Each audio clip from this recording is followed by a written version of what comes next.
আহলুল কোরআনি হুম আহলুল্লাহি ওয়া খাসাতুহু।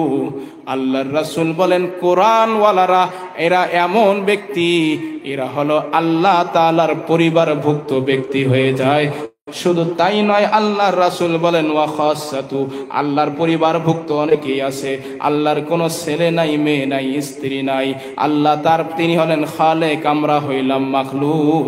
কিন্তু যারা কোরআন পড়ে, কোরআন বুঝে, কোরআনের তালেবে ইলম হয়ে যায়, আল্লাহ তাআলা বলেন এরা আমার খাস পরিবারের লোক হয়ে যায়। জোরে বলি সুবহানাল্লাহ। সুতরাং এই খাস লোকদেরকে আল্লাহ রাব্বুল আলামিন এত বড় মর্যাদা দেয়, এত বড় মর্যাদা দান করেন।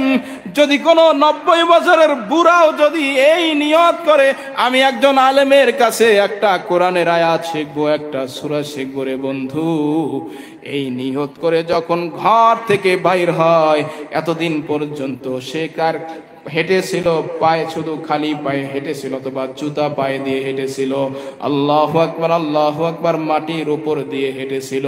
কিন্তু আজকে কোরআনের ছাত্র হওয়ার কারণে, আল্লাহর মেহমান হওয়ার কারণে আল্লাহ তাআলা তার জন্য এত বড় গালিচার ব্যবস্থা করেন, এত বড় গালিচার ব্যবস্থা করেন। আল্লাহু আকবার আল্লাহু আকবার। হাদিস শরীফে এসেছে, আল্লাহর রাসূল বলেন আল্লাহ তাআলা তার নিষ্পাপ মাসুম যেই ফেরেশতারা কোনো গুনাহ করার অধিকার রাখে না, যেই ফেরেশতারা হলো নিষ্পাপ, যেই ফেরেশতারা হলো নূরের ফেরেশতা, আল্লাহ রাব্বুল আলামিন ওই ফেরেশতাদেরকে ডাক দিয়ে বলেন ফেরেশতারা যাও যাও, আমার মেহমান বাড়ি থেকে বাইর হয়েছে কোরআন শেখার জন্য রে ফেরেশতারা যাও, আমার এই মেহমানকে একটু সংবর্ধনা দেওয়ার দরকার, স্বাগত জানার দরকার। কিভাবে স্বাগত জানাবা? যাও যাও, তোমাদের আজনিহাতাহুম, তোমাদের যতগুলো পাখনা আছে, নূরের পাখাগুলো আমার ওই বান্দার পায়ের নিচে বিছিয়ে দাও, আমার বান্দা যেন মাটিতে হাঁটিয়ে না গিয়ে তোমার পাখার উপর পা দিয়ে হেঁটে হেঁটে এরপর সে কোরআন শেখার প্রতিষ্ঠানে হাজির হয়ে যায়। জোরে বলি সুবহানাল্লাহ। ফেরেশতার চেয়ে দাম বাড়লো না কমলো? কথা বলে না। ফেরেশতার চেয়ে দাম বাড়ছে না কমছে? বাড়ছে, এমন বাড়ছে। দেখেন আজকে যদি আমেরিকার প্রধানমন্ত্রী ডোনাল্ড ট্রাম্প বাংলাদেশে আসে, তার জন্য কি গালিচা বিছিয়ে দেওয়া হয় না? গালিচা বিছিয়ে দেওয়া, সংবর্ধনা দেওয়ার জন্য। কিন্তু কোরআনের ছাত্রদেরকে আল্লাহ তাআলা এমন সংবর্ধনা দেন, কোন জড় পদার্থ নয়, জীবন্ত ফেরেশতাদেরকে বলেন যাও তাদের পায়ের নিচে পাখা বিছিয়ে দাও, তারা যেন তোমার পাখার উপর হেঁটে হেঁটে এরপর কোরআন শিখতে যায়। জোরে বলি সুবহানাল্লাহ। এই মর্যাদা কম না বেশি? এই মর্যাদা যে কত মর্যাদা, এটা এখন বুঝে আসবে না। এখন আমাদের সন্তান হলে আমরা তো মনে করি আমাদের সন্তানদেরকে ডাক্তার বানাবো, ইঞ্জিনিয়ার বানাবো, অমুক বানাবো, তমুক বানাবো, এই নেতা সেই নেতা বানাবো, ভারত বাড়ি গাড়ি ইত্যাদি করবে, বড় উপকারে আসবে এই সন্তান। কিন্তু বন্ধু, না না, ডাক্তার ইঞ্জিনিয়ার বানা দোষ নয়, তবে এটা দোষ আপনার সন্তানকে আপনি ডাক্তার বানাইছেন, আপনার সন্তানকে ইঞ্জিনিয়ার বানাইছেন, আপনার সন্তানকে ভালো ব্যবসা শিখাইছেন, বড় বণিক ব্যবসায়িক বানিয়ে দিয়েছেন, কিন্তু সবই শিখাইছেন। দোষ হলো এখানে আপনার সন্তানকে কোরআন আপনি শিক্ষা দেন নাই, দোষ হলো এখানে। কথা ঠিক না বেঠিক? ডাক্তার হতে দোষ নয়, কোরআনওয়ালা ডাক্তারের দরকার, কোরআনওয়ালা ইঞ্জিনিয়ারের দরকার, কোরআন পড়নেওয়ালা একজন কি কয় মায়ের দরকার। ঠিক না বেঠিক? কিন্তু আমরা এই কোরআন থেকে দূরে শুধু দুনিয়া দুনিয়া নিয়ে ব্যস্ত। কিন্তু যদি আপনার আমার সন্তানদেরকে দিন না শিখাই, এই কোরআন না শিখাই, হাসরের ময়দানে এই কোরআন, এই সন্তানরাই আপনার আমার বিরুদ্ধে মামলা দায়ের করবে। কোরআন কি বলবে জানেন?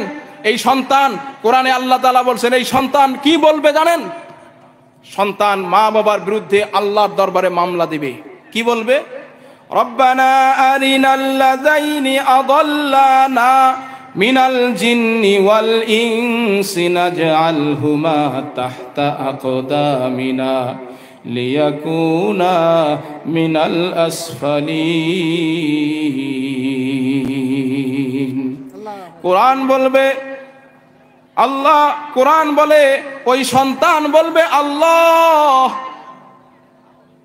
আমাদের বড়রা জিন ইনসানের মধ্য থেকে যারাই আমাদেরকে পথভ্রষ্ট করেছে, আল্লাহু আকবার।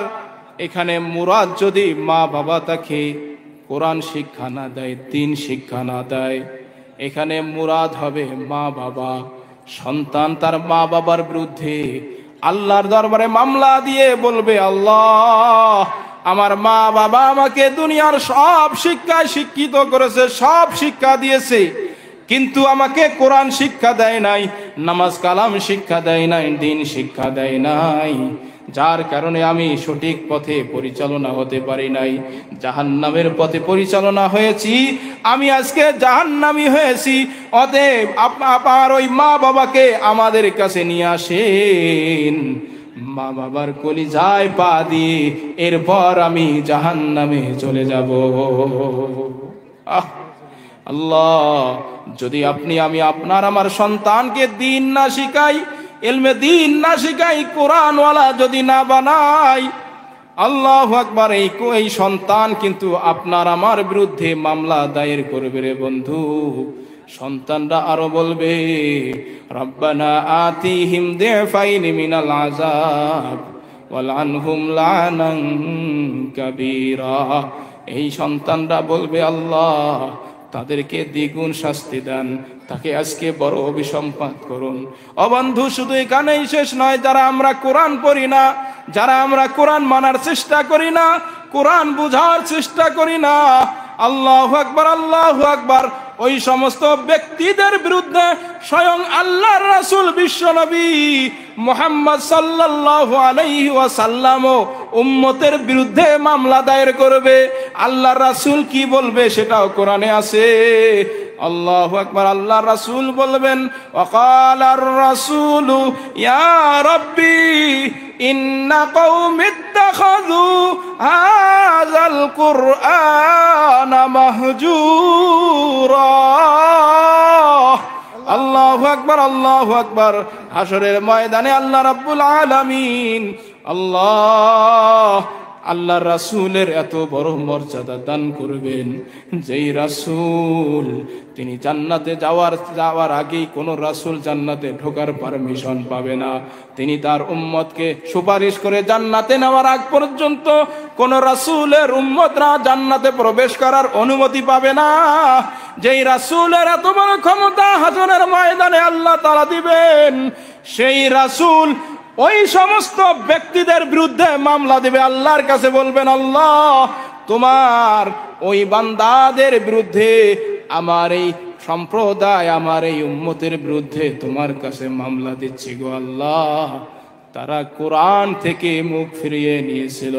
মুফাসসিরিন ইকরাম বলেন, যারা কোরআন পড়ে নাই, যারা কোরআন পড়া শিখে নাই, যারা কোরআন মানে নাই, তারাও এই দলের অন্তর্ভুক্ত হয়ে যাবে।